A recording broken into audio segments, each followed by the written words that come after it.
In this video, recap natin yung mga naging laro sa Inares Center, Montalban, no? Ngayong linggo, October 19, 2025.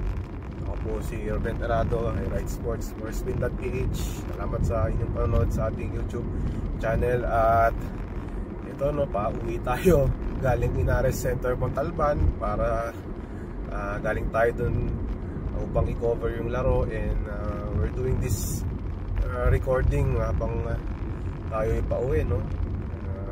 Gagawin na natin yung video dahil medyo malayo-layo yung ating biyahe. So ngayon pa lang ay pag-usapan na natin yung mga nangyari sa Inares, Montalban. Again, no, yung first game natin ay nagwagi. Finally, no, nagwagi na itong San Miguel over rain or shine, no? CJ Perez, no, led the way for San Miguel with 23 points, and meron din siyang katulong, no?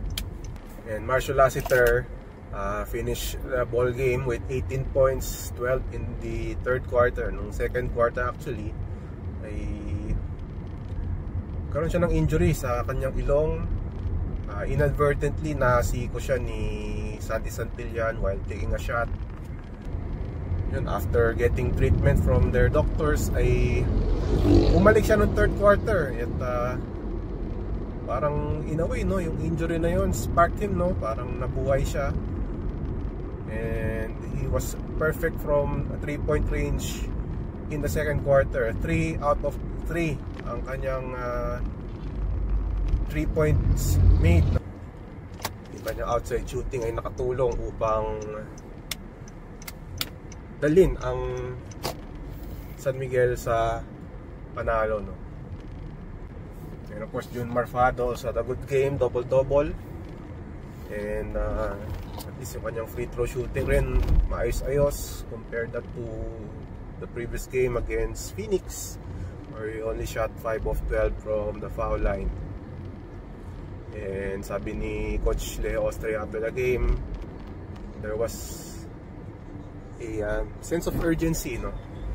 May sense of urgency yung San Miguel sa laro dahil they don't want to go down 0-3 heading into their contest sa Dubai on Sunday against Barangay Ginebra, no? After 3 games ay nagwagi na rin sa wakas ang defending champion na San Miguel Beermen.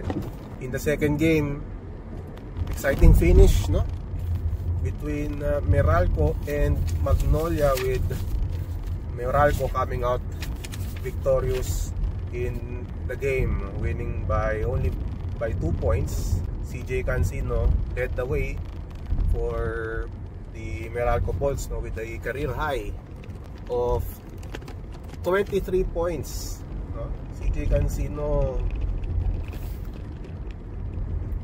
getting a big role now with the Meralco Bolts, and he top scored again for the Bolts in this matchup against the Hot Shots.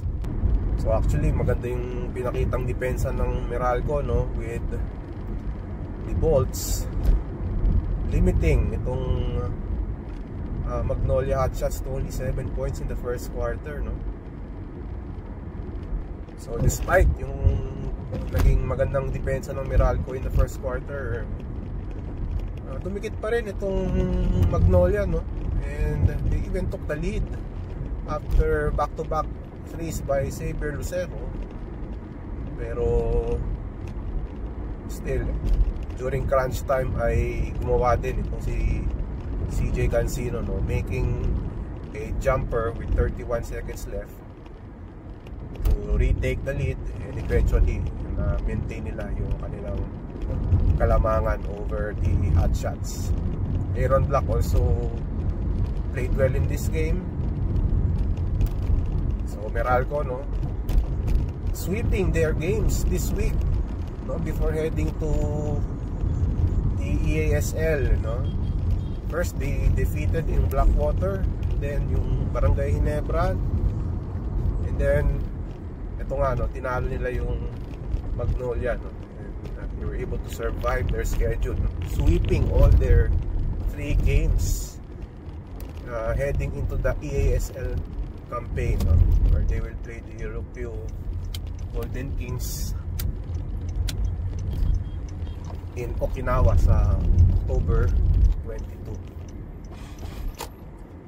So yun, that was the first defeat of Magnolia under head coach Eli Tenorio. They dropped to 2-1 despite yung naging laro ni Jerome Lastimosa, who also had a good game for the Hotshots, no?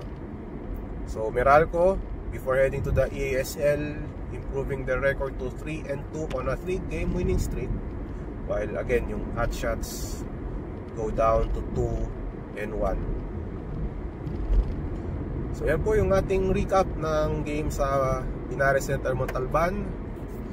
And again, I'm Ruben Terrado. Consider subscribing to our YouTube channel.